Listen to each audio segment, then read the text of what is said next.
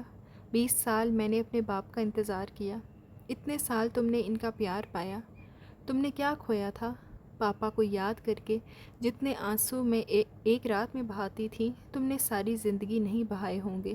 ساری تکلیفیں میں نے اور تم سے میرے غصے کے چند چھینٹے نہیں سنے گئے۔ اس نے مجھے برباد کرنے کے لیے میرے دل کا انتخاب کیا، مجھے توڑنے کے لیے تم اجرم کو لے آئیں۔ میں نے تم سے کہا تھا کہ میں نے معاف کرنا نہیں سیکھا۔ اس نے گھور کر اسے دیکھا۔ ٹھیک کہا تھا سب، یہ صرف تمہارا گھر ہے، وہ صرف تمہارے پاپا ہیں۔ ایک مسکین لڑکی کو تمہاری سلطنت میں قدم نہیں رکھنا چاہیے تھا۔ تم نے وہ چیزیں دیکھیں جو میں نے توڑیں، وہ دکھ نہیں دیکھے جنہوں نے مجھے توڑ ڈالا تھا۔ وہ جہاں کھڑی تھی وہیں بیٹھتی چلی گئی، جیسے ڈھہ گئی ہو۔ اس کے دل کے ٹوٹنے نے اس کا وجود توڑ ڈالا تھا۔ زندگی میں اس کا سب کچھ تقسیم شدہ تھا، ایک اس کے پاس اجرم ہی تھا جو سارے کا سارا اس کا تھا، اور اب اس پر اکتا کھلا کہ وہ تو اس کا سرے سے تھا ہی نہیں۔ وہ سسکنے لگی۔ آپ کی دیوی نے میرا دل توڑ دیا ہے پاپا، اس نے میری قبر بنا دی ہے تاکہ میں اس میں خود کو دفن کر لوں۔ بری طرح سے سسکتے اس نے پاپا کی طرف سر اٹھا کر کہا۔ اس کا محبت اور محبت کے نام پر بنے ہر رشتے پر سے اعتبار اٹھ چکا تھا۔ ڈورس نے ٹھیک کیا تھا کیونکہ اس نے اس کے ساتھ ٹھیک نہیں کیا تھا۔ اس نے ایسی ہمت ہی کیوں کی؟ اسے احتیاط کرنا چاہیے تھی، یاد رکھنا چاہیے تھا کہ وہ کس عورت کی بیٹی ہے، ایک ایسی عورت کی بیٹی جو اپنی سچی محبت پر بھی جھوٹا ساتھ حاصل نہیں کر سکی تھی، جس کی سانسیں جدائی کے راگ الاپتے الاپتے سرد ہو گئیں، اور وہ محبت کی ایک بھی چنگاری اپنے محبوب کے دل میں نہیں جلا سکی۔ وہ ایسی عورت کی بیٹی تھی جس کا نصیب ٹھنڈا تھا اور جس کی اولاد پیدا ہوتے ہی یتیم تھی۔ اس نے کیسے یہ سوچ لیا کہ وہ لڑ کر مر کر بول کر اپنا نصیب جگا لے؟ صوفیہ نے اسے گلے سے لگانے کی کوشش کی، اسے اپنے ساتھ لے جانے کی کوشش کی، مگر وہ ایسے ہی بیٹھی رہی۔ آہت بھی گھٹنوں کے بل اس کے پاس بیٹھ گیا تھا۔ وہ ایسے رو رہی تھی کہ اس کا دل رو دینے کو تھا۔ اس کا رونا ان سب کا دل چیر رہا تھا۔ کیا کیا ہے تم نے منال کے ساتھ؟ جو بات واضح ہو چکی تھی وہ اس سے پوچھ رہے تھے، ڈورس کے منہ سے سننے کے لیے۔ ڈورس نے اچنبھے سے پاپا کے لہجے اور تنے ہوئے اعصاب کو دیکھا۔ اس نے انہیں پہلی بار اتنے غصے میں دیکھا تھا، مگر جیسے اسے فرق نہیں پڑتا تھا۔ وہ مزے سے کھڑی منال کی طرف دیکھ رہی تھی، جیسے اپنی پسند کے ڈرامے کے اس کلائمیکس سین کا اسے شدت سے انتظار رہا ہو۔ میں نے اس سے اپنی ہر بات کا بدلہ لے لیا ہے، وہی جس کے قابل ہے یہ۔ بس سکندر احمد نے اس کی بات وہیں ختم کر دی۔ سکندر احمد جتنی قوت اور غصے سے چیخ سکتے تھے وہ چیخے تھے۔ کاش میری ایک ہی بیٹی ہوتی اور وہ تم نہ ہوتی۔ چاند بھی اگر زمین پر آ گرتا تو ڈورس کو اتنی حیرت نہ ہوتی جتنی اس ایک جملے سے ہوئی۔ جتنا اب تک منال اس کے سامنے بیٹھی رو چکی تھی، اس سے کہیں زیادہ تیزی سے آنسو اس کی آنکھوں سے نکلے۔ اپنے سرخ چہرے اور بہتی آنکھوں کے ساتھ اس نے بڑھ کر ان کے شانے کو چھوا جو منال پر جھکے ہوئے تھے۔ پاپا! اسے یقین نہیں آ رہا تھا کہ وہ سب اس کے پاپا نے اس سے کہا ہے، اس طرح اسے دھتکارا ہے۔ وہ اس کے پاپا کا لہجہ نہیں تھا، ہرگز نہیں تھا۔ وہ منال کے پاس گھٹنوں کے بل بیٹھ گئے اور اس کے گرد اپنی باہیں پھیلا دیں۔ وہ اس کے سر پر مسلسل پیار کر رہے تھے، اپنی آغوش میں لے کر اسے تسلی دے رہے تھے۔ وہ ویسے ہی اونچی آواز سے ہچکیوں سے روتی رہی۔ ڈورس نے آنکھوں میں دھند لیے اس منظر کو دیکھا۔ مائی گاڈ، مائی گاڈس، میری دیوی، میری جان، وہ اکثر اسے اپنی گرفت میں لے کر کہتے تھے۔ آج ان کی گرفت میں منال تھی۔ منال نے خود کو ان کی گرفت سے آزاد کروایا اور اپنے کمرے میں چلی گئی۔ رات بھر ڈورس روتی رہی۔ وہ مر بھی جاتی تو اس بات کو تسلیم نہ کرتی کہ پاپا کبھی اس سے یہ سب بھی کہہ سکتے تھے۔ اس کے کمرے کا دروازہ کھلا ہوا تھا اور وہ اس وقت سے ایک ہی انداز میں بیٹھی سامنے لاؤنج میں بیٹھے سکندر احمد کو دیکھ رہی تھی۔ سکندر احمد اور صوفیہ نے کافی دیر تک منال کے کمرے کا دروازہ کھلوانے کی کوشش کی، لیکن وہ ناکام ہی رہے۔ اس کے رونے کی آوازیں باہر تک آ رہی تھیں۔ سکندر احمد وقفے وقفے سے اس کے کمرے کے دروازے کے باہر کھڑے ہو کر اسے منا رہے تھے، بہلا رہے تھے، مگر پھر بھی اس نے دروازہ نہیں کھولا تھا۔ سارا وقت وہ اس کے کمرے کے دروازے پر نظریں جمائے بیٹھے رہے۔ انہیں سمجھ میں نہیں آ رہا تھا کہ وہ اس غم کی تلافی کیسے کریں۔ انہوں نے اسے ہر وہ چیز لا دی تھی جو وہ لا کر دے سکتے تھے، مگر کسی کا دل وہ کیسے لا کر دے سکتے تھے؟ ڈورس کی نفرت اس انتہا پر پہنچ چکی ہوگی، انہیں اندازہ ہوتا تو کبھی وہ منال کو یہاں نہ رکھتے۔ زندگی میں کی گئی غلطیاں اکثر آپ کے سامنے آتی ہیں۔ ان کی گئی بھول بار بار ان کے سامنے آ رہی تھی۔ اب تک کی ان کی زندگی کا اصل صفر ہو چکا تھا۔ ماں کے دباؤ میں آ کر انہوں نے شادی کر لی تھی تو انہیں پلٹ کر اس عورت کی خبر بھی لینی چاہیے تھی۔ انہیں اس عورت کی بات پر یقین بھی کرنا چاہیے تھا کہ وہ باپ بننے والے ہیں۔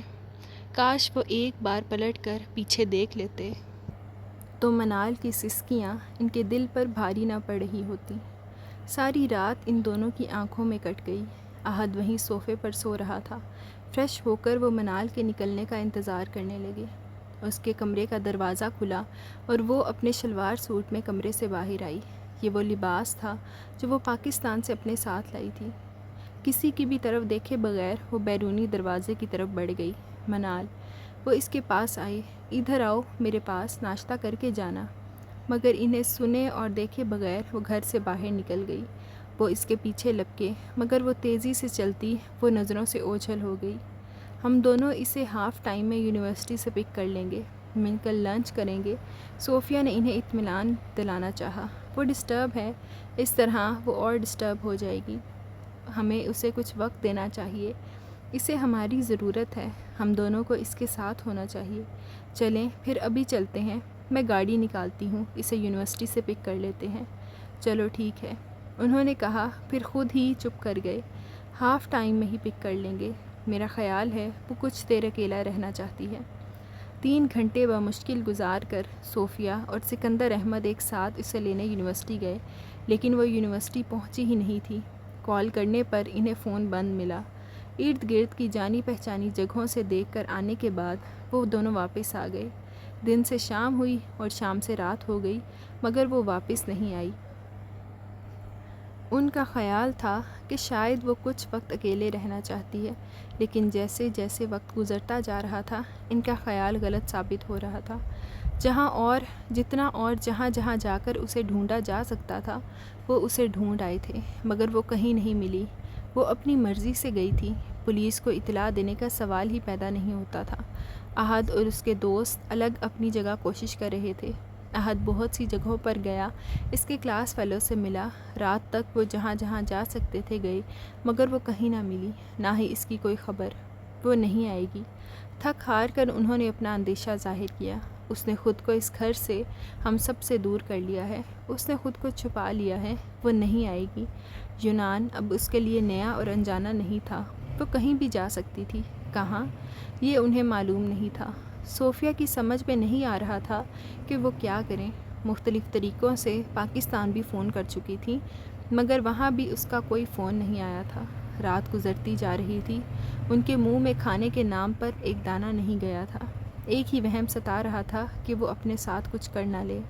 بہت کوشش اور انتظار کے بعد ان کے اور منال کے درمیان کی برف پگھلنے لگی تھی، تو ان سے بات کرنے لگی تھی. ان کی دی ہوئی چیزیں استعمال کر لیتی تھی. ان کے ساتھ لندن تک گئی تھی. آتے جاتے انہیں سلام کرتی تھی. کبھی کبھی آفس ڈراپ بھی کر دیتی تھی. ڈورس کی طرح وہ ان کے گلے سے تو نہیں جھول جاتی تھی، لیکن زیادہ وقت تو نہیں رہ گیا تھا کہ وہ اپنی باہیں ان کے گلے میں حمائل کرتی اور کہتی، پاپا چلے نا، لنچ کے لیے چلتے ہیں. ہر زخم کے مندمل ہونے کا ایک وقت ہوتا ہے.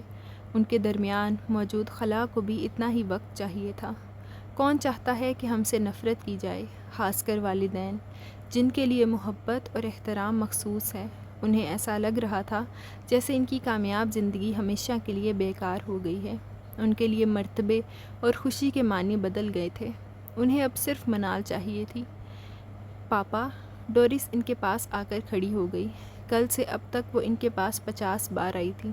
انہوں نے اسے آنکھ اٹھا کر بھی نہیں دیکھا تھا.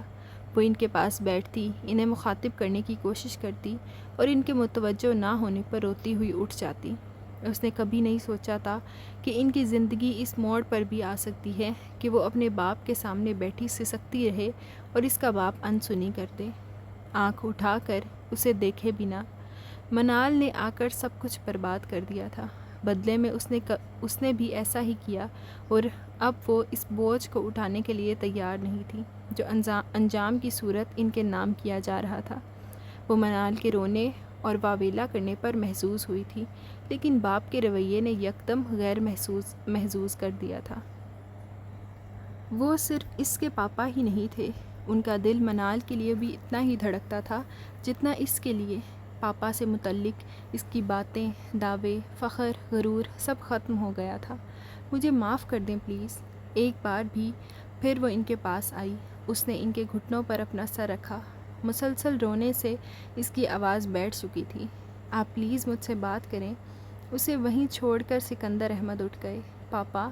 وہ ان کے پیچھے لپکی، مگر انہوں نے کمرے میں جا کر دروازہ بند کر لیا.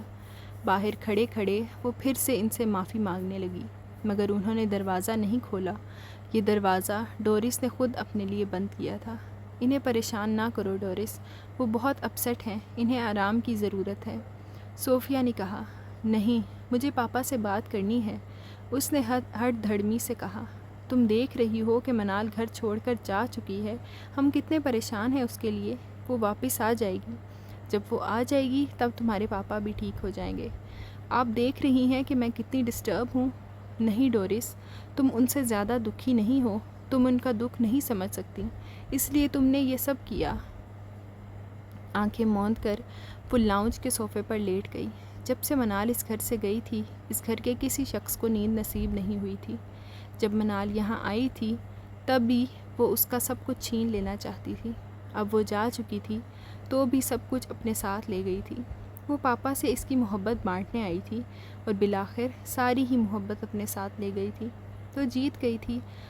ہاری ہوئی ڈورس اپنے باپ کی راہ میں نظریں بچھائے بیٹھی تھی۔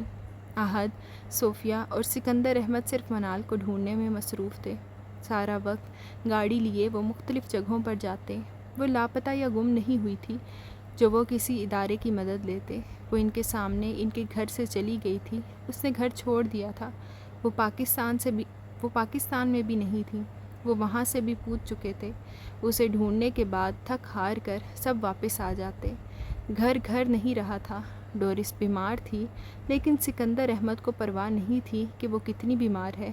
وہ رو رہی ہے تو کیوں؟ آپ تو کہتے تھے کہ آپ مجھ سے کاؤنٹلیس محبت کرتے ہیں۔